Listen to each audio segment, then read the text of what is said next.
Hello కానమోకు కథావచనం మోహనవచనం పరిజ్ఞాన హితభాండం నిత్య చదువరి శ్రోతలకు ఆహ్వానం నమస్కారం. చదవదగునెవరు రాసిన తదుపరి చదివిన వెంటనే మరువక పలువురికి వినిపింపబూనిన అది ఏ పరిజ్ఞాన హితభాండమవుపో మహిళ మోహనవచనమై విరాజిల్లు. పరిజ్ఞాన హితభాండం లక్ష్యం ప్రతివారీ సమాచార హక్కు, తెలుసుకునే హక్కు, అది కూడా జీవించే హక్కుతో సమానం అనే స్ఫూర్తితోనే ఇప్పుడు చారిత్రక మూలాలే ఆధారాలు అనేటువంటి అంశాన్ని కాట్రగడ్డ రవికుమార్ సౌజన్యంతో మన కానమోకు కథావచనం శ్రోతలకు అవగాహన నిమిత్తం ఇప్పుడు వినిపిస్తాను, వినండి. చారిత్రక మూలాలే ఆధారాలు. ఇక వినండి. దేశంలో ఇన్ని సమస్యలుండగా నీవు చరిత్ర గురించి ఎందుకు మాట్లాడుతున్నావు అన్నది నాకు తరచుగా ఎదురయ్యే ప్రశ్న. దేశంలో విద్య, ఆరోగ్యం, ఉపాధి, వ్యవసాయం, పేదరికం, కుల వివక్ష, మత విద్వేషాలు, ఇటువంటి అనేక సమస్యలు ఉన్నాయనేది వాస్తవం. కానీ నేను ఒక ప్రశ్న అడగాలనుకుంటున్నాను. ఈ సమస్యల మూలం ఎక్కడ ఉంది? ఈరోజు మనం చూస్తున్న సమాజం ఏ ఆలోచనలతో నడుస్తుంది? చదువుతో మొదలుపెట్టి ఉద్యోగాలు, రాజకీయాలు, వివాహాలు, సామాజిక సంబంధాలు, వాటి వరకు కులం మరియు మతం ప్రభావం లేకుండా ఏదైనా జరుగుతుందా? పొద్దున లేవగానే రాశి ఫలాలు చూసే సమాజాన్ని చూస్తున్నాం మనం. జాతకాలు చూసుకొని జీవితాలను నిర్ణయించుకునే సమాజాన్ని చూస్తున్నాం.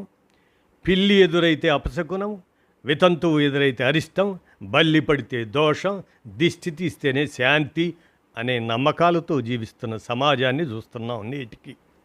చంద్రమండలంపై మానవుడు అడుగుపెట్టిన కాలంలో కూడా 4 రోడ్ల కూడలిలో నిమ్మకాయలు, గుడ్డు, పసుపు, కుంకుమ కనిపిస్తే చదువుకున్న యువకులు కూడా ఆ దారిలో వెళ్ళడానికి సంకోచించే పరిస్థితి ఉంది.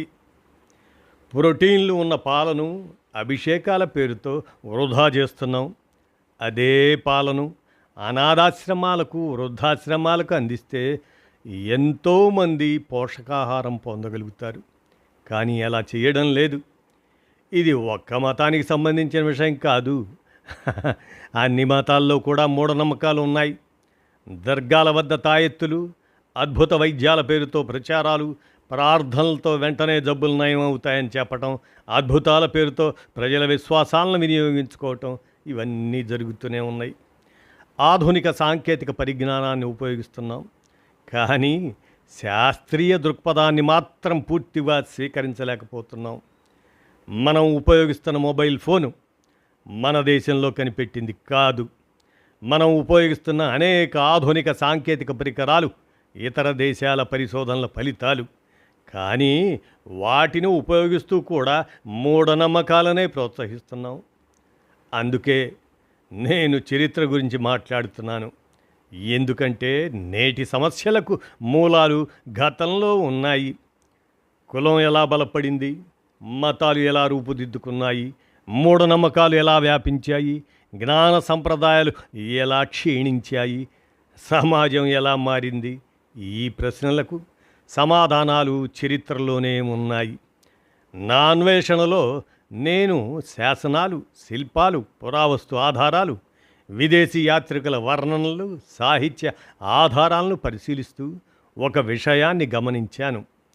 ఈరోజు మనం చూస్తున్న మతపరమైన రూపాలు ప్రాచీన కాలం నుండి యథాతథంగా కొనసాగుతున్నాయని చెప్పటం చారిత్రక పరిశీలనలో సులభంగా నిరూపించబడే విషయం కాదు.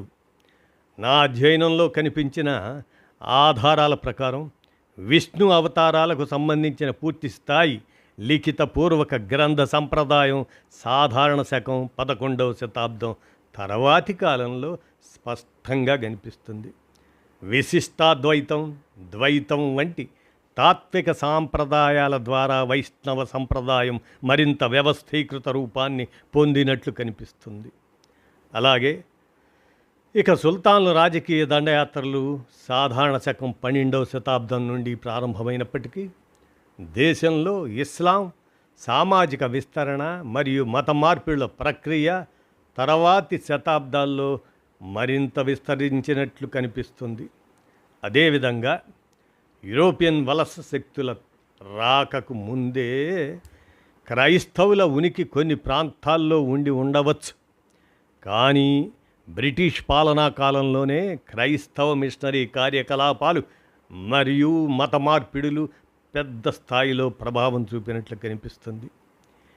ఈ చర్చల ఉద్దేశం ఎవరి మతాన్ని అవమానించటం కాదు. నా ఉద్దేశం ఒకటే, ఈరోజు మనం చూస్తున్న మతాలు, సంప్రదాయాలు, ఆచారాలు, విశ్వాసాలు ఎప్పుడు రూపుదిద్దుకున్నాయి, ఎలా వ్యాపించాయి అనే విషయాలను చారిత్రక ఆధారాల వెలుగులో పరిశీలించడం.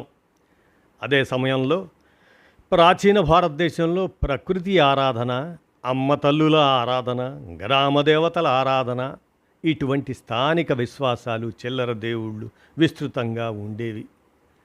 ఆ స్థానిక విశ్వాసాలతో ఘర్షణ పడకుండా ప్రజలతో మమేకమై వారిని విద్య, జ్ఞానం, విచారణ, సంభాషణల వైపు నడిపించిన ఒక గొప్ప జ్ఞాన సంప్రదాయం బౌద్ధ మార్గం.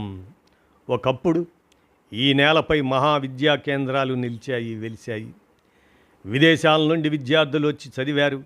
విదేశీ యాత్రికులు ఈ భూమిని జ్ఞానభూమిగా వర్ణించారు.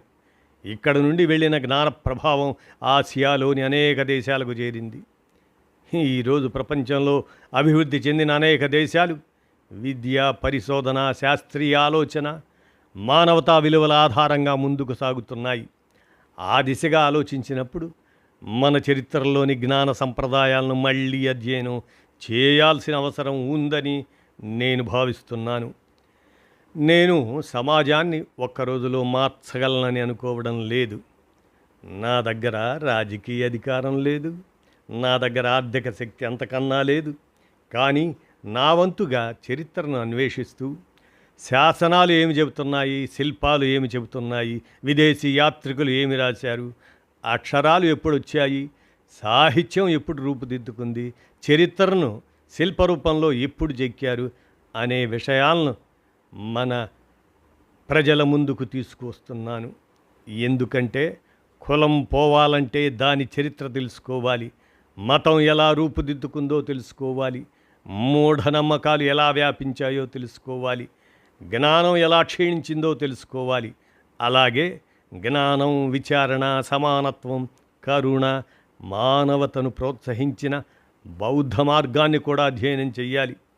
అందుకే నా పోరాటం. నేను గతాన్ని పూజించడం లేదు, నేను గతాన్ని అర్థం చేసుకోవడానికి ప్రయత్నిస్తున్నాను. ఎందుకంటే నేటి సమస్యలు ఆకాశం నుంచి పడలేదు, వాటికి చారిత్రక మూలాలు ఉన్నాయి.